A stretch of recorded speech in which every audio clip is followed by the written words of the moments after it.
because I was on a time crunch here.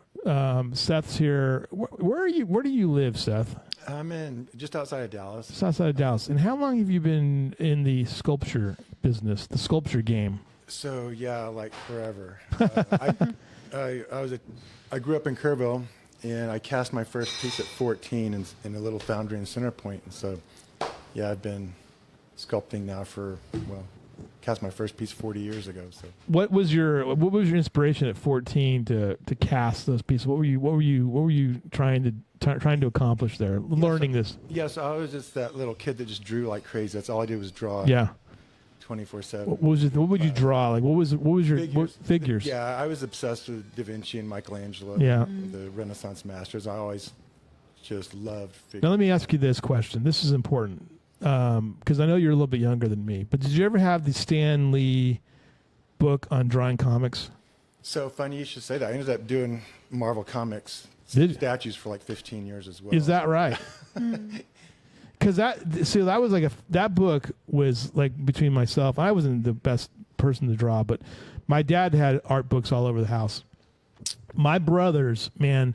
That book was so well worn. Like I think the cover came off, the binding came off because my brothers would go through it and they would draw because it teaches you how to to draw correctly. So what kind of things did you do for Marvel then? Yeah, so I did licensed statues. Yeah, the kind nerds collect. Yeah, right. They're very detailed superheroes. I did them for like 15 years. It was a company that had the licensing. Yeah, it was before all the Avengers and things took off. So the really collector items now, then I would imagine. Yeah, very much. Right.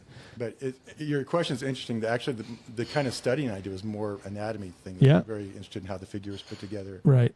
And using that as a design element. So yeah, I'm obsessed with the figure. Yeah. So your work has ranged from. So you went from 14.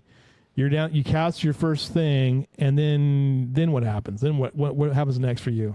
Yeah, I ended up painting murals and doing little menu covers for restaurants in Kerrville and things like that. I ended up moving to Austin, and I got married to a lady with a design degree that said, you're going to be a sculptor, and we moved to Colorado, and I've been full-time since I was 21. Wow. So this was, so then you just decided, and you made a living at this. Mm-hmm. And is that an easy living, or do you? No, you got to starve. Yeah. It's a real thing. Yeah, right. You got to spend 10 years just doing it because you love it. Yeah. And I still do it because I love it, but it's a commitment and a fire in the belly. Right. And a refusal to quit. It's a bunch of rejection. It's a bunch of thinking you're going to make sales and you're not, and galleries telling you no, and shows telling you no. Right. And you got to love it enough to just grind through it. Some of your work it's all figures basically for the most part. The one that caught my eye, because we were talking baseball beforehand though, and I love this guy too. I'm sorry, it's just a SoCal Homer thing. I apologize, Chief. But Tony Gwynn. Yeah. I did a big, almost twice life-size Tony Gwynn. He's holding a kid. An absolutely legendary and beloved figure in San Diego, and the picture we have up shows just a significant crowd. What was the reaction to that when that finally got up and running? Oh, it was incredible. They had a statue of him swinging the bat at the stadium there, but the town of Poway, just outside of San Diego, is his hometown. Yeah. And that's where his family lived. And so that piece is a tribute to the people that actually knew him. Right. Community members, family. That's him holding his daughter Anisha. And so the Gwynn family was just incredible through that. It was an incredible dedication. All right, so this is, so you're from Kerrville, and tell us about the process of getting this commission. How did this work out? Lang could probably say more about that than I can. I know this has been a long time coming, and fundraising and planning for this. As I understand it, there was a request for proposals for artists. Mm-hmm. There were 55 applicants. First of all, Catherine Boyette at CAP. Yeah, she's community amazing. art project, right? They sent out a request for proposal through the channels of the art world, and then we had 55 applicants apply. Wow. And there were two boards that sort of whittled it down. The first board got it down from 55 to 3, and then the second board, which the Chiefs were on, got direct presentations and then got it down from the 3 to the 1. And that whole process was just unbelievably professionally done. Seth was the final 3, and then we found out he's from Kerrville. Yeah, right. So it should have been a no-brainer, right? But no, it was really, I mean, he's just really a great sculptor, and the fact that he's a Kerrville is just extra. And so that's how it all happened. Did you? What made you apply for that? The Kerrville connection, or just was like a cool project for you? So my wife is the one who usually finds these things online, these requests. But yeah, once I found out about it, it's like, oh, we've got to do this. Right. So yeah, I wouldn't, if it wasn't for Kerrville, it was, when I lived here, it was in the 80s in the Cowboy Artist Museum, now the Museum of Western Art. I lived there. And, local artists that were super encouraging. I wouldn't be in the arts without Kerrville, so this was just an amazing. Now listen, here's the deal. Like I'm ready to take a sculpture class from Jason Skull, who's the resident there, and I want to do a earmuffs for you. I want you to hear this, but I have an idea for one. It's called Butts and Balls. And here it is. It's just the backsides of cows that are getting ready to buck a guy off of the horse, or the That'd be a bull. The bull. I'm sorry, you got that right. Yeah, I'm having some trouble with anatomy this morning, but that's what I want. I want a whole wall of them, just different things. Okay, can we get that done? You might be onto something. I think so. I think that'd be your thing. that'd be great. But you applied for this thing. Museum of Western Art, though, is remarkable here in town. So you applied for this, and did you feel pretty good about your chances then, or? You never know. There's a lot of great artists out there. Usually, if and this is typical for the process, you get whittled down to 3 to 5 finalists, and usually you make a presentation. If I can get to that stage, I usually feel pretty good about it because however I'm submitting an application or a presentation, we really work hard at it and try to present a nice design. And you've done work all over. I mean, here's a sample of it. I don't know if you can see it on that monitor, but this is from Casper, Wyoming. I think I've actually seen this one, to tell you the truth. This is oil workers monument, looks like, and you've got also this Whataburger Stadium. Is this Casey at bat? That's an interesting one. Yeah. There's actually, when he did the presentation, he told us about the symbolism in that. That's down in Corpus, and it was paid for by the Whataburger. Right, it's Whataburger Field, the Corpus Christi Hooks. But tell us what you told us. Yeah, and so I hide little things in there, but Whataburger, the famous logo is the big orange W. I designed it. If you don't see like his arms and elbows, the way it's basically in a big W. It is in a big W, right? Yeah, exactly. Yeah, that's beautiful. That's a beautiful piece. And then this one, a little bit of a Texas history. Prairie Winds in South Lake, Texas. Right. Carol Shelby in Boulder, Colorado. That's legendary. So you just do legendary stuff, right? That's all it is. Here's a Tony Gwynn piece. And then for Kerrville, this is what we came up with, right? But we're changing this up a little bit. Is that right, Chief? Is that what we're looking at here? I think this is an example of kind of some of the things that we're looking at. Yeah. I think Seth's still kind of working through the process of what we're going to end up with, but we're very excited. Now wait a minute. I thought Brenda Hughes wanted a dog in this. What happened to the dog? Well, that was a discussion that we have quite a bit at home with Karen. Yeah. And there's no dog, but Officer Darby will be commemorated somehow, some way eventually, I'm sure. Yeah, I mean, we got to get Darby into this somehow. This is just, I saw a little bit of this too, so there'll be one for the fire department. Of course, we're not talking about the fire department. That's another chief that has to come in and talk about this. But you get, Lang, tell me, the selection though was, what did that look like as far as the selection process? How did that come down? Really looking for the style, the look and feel of the art that they had produced. And then, of course, just the artists themselves. And that was sort of the deal. Yeah. Just wanted to find the right sculptor and then take it from there. All right. And did you have a voice in this, Chief? We did. Catherine Boyette and her crew did all the heavy lifting on the front end and really presented us with 3 of the top sculptors in the nation, basically. Yeah. And Seth was one of those. They presented all of them. And then at the very last minute, kind of dropped. Oh, by the way, Seth's from Kerrville, and everybody in the room kind of went. It's amazing how that works out, isn't it? Yeah, you know? this feels like it was meant to be. Yeah, that is meant to be. Yeah. We have some of the interesting artists here as well. Did you feel like you were nurtured here as a kid, art wise, or what was your kind of your sense of things growing up here? It's like anything in the arts. You feel like it's this impossible dream. Yeah. So I'd walk through the museum just in awe of Howard Terpening and Fritz White and all these guys, and you just think, well, it's just impossible. But I just never stopped drawing and believing that somehow, if I just kept drawing. I mean, that's what I tell any young artist. Mm-hmm. Most young artists quit too soon. Yeah. And I would just say, just draw, just keep doing it and don't stop. Well, yeah. Let me ask you this. I'm always curious about this too, because we're all different stations in life. Like, where are you at now artistically to when you were 21? How different is the world for you artistically now than when you were younger?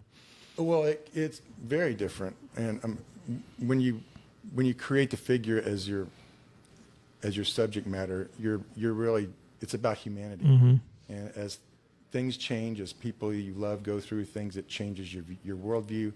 It changes what you're trying to say with your art, how you're trying to inspire hope or courage or comfort through grief. All these things affect your work, right? If you let all those things in, so, right? Yeah, yeah, and plus your worldview is different when you're 21 than when you're in your 50s. Yeah, the chief and I are just having that conversation too about how we you different things happen and it kind of changes your perspective on the world and you kind of grow with that as well. This Guardian Plaza, which Len Guerrero's helped lead, what is this going to mean for the departments, both fire department and the police department to have this? And knock on wood here, my understanding, there's never been a loss of life in the line of duty for KPD, right? KFD had one, I guess, at some point. Two. They've had two, right? Yeah. That's true. Yeah. So for us, this week is Police Officer Memorial Week. On Thursday, we'll be doing hopefully our final memorial out in Peterson Plaza. Yeah. Next year, we're hoping that ceremony takes place out in Guardian Plaza. Right. And it really to give us a home and a place that we can do those type of gatherings is very important to us. We're in a place. Lang says it best. When we try to stand out in front of the police department and do something, it's you're standing in the street. Standing in the street. Yeah, and then you're stopping traffic too, because people are like, "What are they doing over there? What is going on?" Exactly. Yeah. Or if you get too many people, the building might fall down too. So that's the other issue. There is that. Yeah.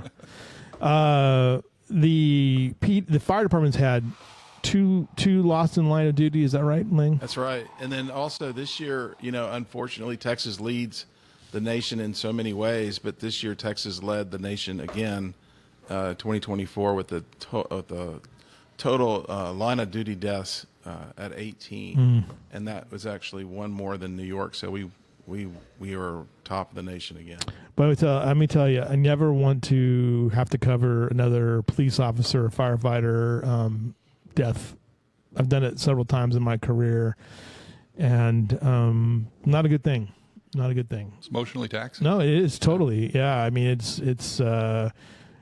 they're massive events, and the grief, and it's one of those things where you're asking yourself, like, why did this have to happen this way? Why did this have to?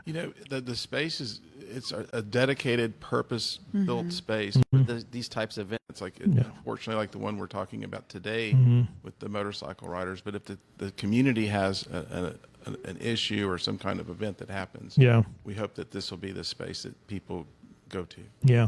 What do you want to try to convey in these pieces? They're bronzes, right? Or what are they? Tell me about the process of making these too. It's complicated, but the originals will be sculpted, larger than life. I think we're going to 1.25 life, so each figure will be about 7.5 feet tall. Right. I think I have that photo here. Let me get that up for you guys so we can see that. But so 7.5 feet tall. Yeah. So a little bit taller than the Johnny Manziel statue, but sorry, I didn't say that, did I? Did I say that? I didn't say that, did I? Here it is. Here's the scale of this. So taller than Lang, but not quite as tall as Chief McCall, right? Yeah. The originals will be sculpted in clay, and it's a lost wax casting. It's a very complex process that takes place at a foundry where there's a wax stage, a ceramic stage, and then finally a bronze stage. Right. I do all the metal finishing and the patinas. How do you color the badge too? Is that just painted on, or is that? So patinas, it's an art in itself. Yeah. It's a chemical process. Different chemicals applied in different concentrations with heat and torches and brushes, and that's a big part of the art. But when you see a Western-looking bronze, just a brown bronze, that's a chemical treatment. That's a iron oxide applied with heat as well. So it's just different chemicals and different concentrations. Yeah. Now, any truth to this is you're gonna model after the assistant chief, right? Is he the model for this? I mean, he's ripped like this guy. I think he's selling that. I'm sure that he is. He's got a campaign going. Yeah. I mean, this guy's robust. So, yeah. I mean, Chief, what's your input on this process for you? You know, I think for us, we just want to support Seth with any information that we can provide him as far as kind of what is the norm for the Kerrville Police Department, and just try to support him with that type of information so that he can creatively create what's going to hopefully stand out in that building for a couple lifetimes. Right. Have you ever done a dog statue? I've done a number of dog statues for police departments. Oh, really? Yeah. Okay. One is a memorial for a fallen officer. Okay.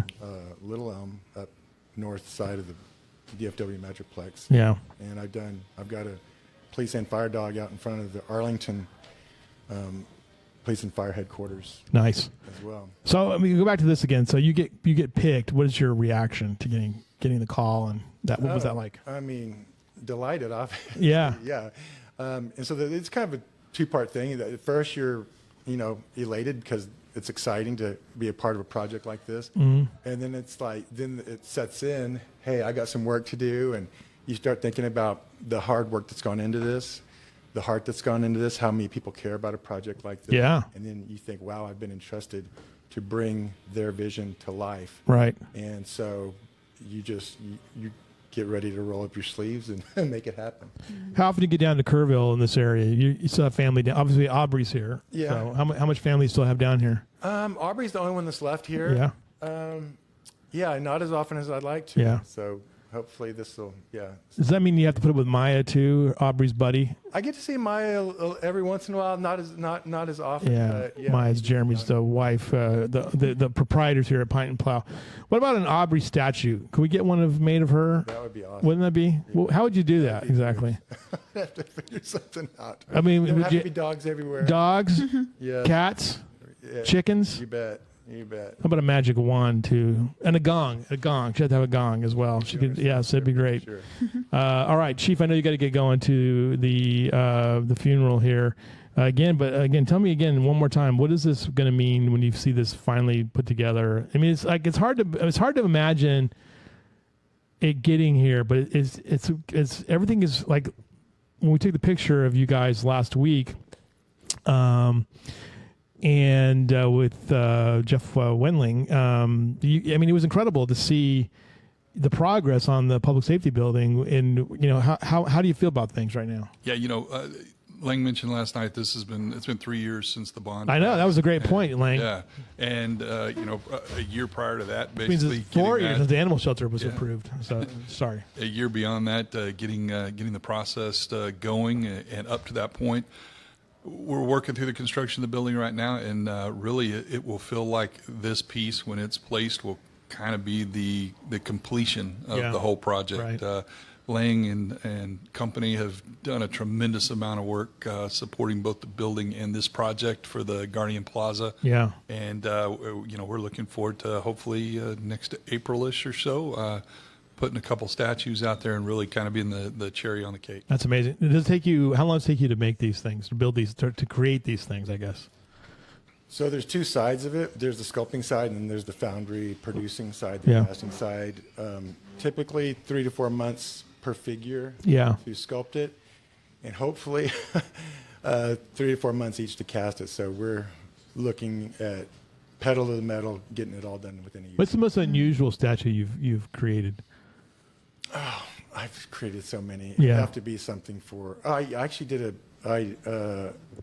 10th anniversary Pokemon Oh yeah. Ash. Yeah. That'd have to be it. And yeah, that was a crazy one. Now it's just a little collectible statue. Now it goes for thousands on eBay. Right. Start off as a $200 statue. Yeah. What can we do to get you to relocate here? This is really more important. This is the more important Wouldn't question. that be nice. Yeah. Hey, you wouldn't have to twist my arm. I'd love to end up back. Yeah, we gotta get you back here. The mayor was here somewhere. We can get him back over here and get him some money. Left. Did he leave already? Dang it! All right, we'll figure it out. I'm gonna get Jeremy on it. Maybe Aubrey will let me pitch a tent. Aubrey, Property. yeah. Well, he had the pitch of all the dogs. That'd be all right. Right. All right. Good job, you guys. Thanks for One bringing. more thing. Yeah. Go ahead. I want to tell people. Yeah. If you want to donate to this deal, right? I don't know if There you go. that's right. Yeah. Here, give it to me. Give it Where's to the me. Guardian Plaza located? So that's Front of the a public great safety point. building. Yeah. So the public safety facility is nearly you know what? complete, I'm and sorry. nobody even knows where it is. Wait, I apologize. Yeah, that's why It's like people who over don't there know past, it's where across this is from being built. K-Pub and the sheriff's office. Here's a beside that picture of Whataburger. the. Here's a picture But of it's the in the building. back, and it's a monstrous facility. It's probably like a size of a Home Depot, and it's nearly complete. It's amazing looking. And anyway, if you'd like to donate, we've gotten some primary donors out of the way for the large amounts. But right now, what we really want to see Kerrville do is small amounts: $5, $10, doesn't matter, $20. We want the whole community to participate in this, and you can do that by going to guardianplaza.org, and you can see the different options there for the different donation amounts. But really, any amount, it doesn't matter how much. We just want to show our support for the public police, fire, and EMS here in Kerrville, and it's really just an amazing project, and we're looking forward to April, right? April. Yeah. All right, we're I gonna feel like we're putting pressure on you here with the. Yeah. I can see it in his face. but no, we're excited about it, and thank you for having us on.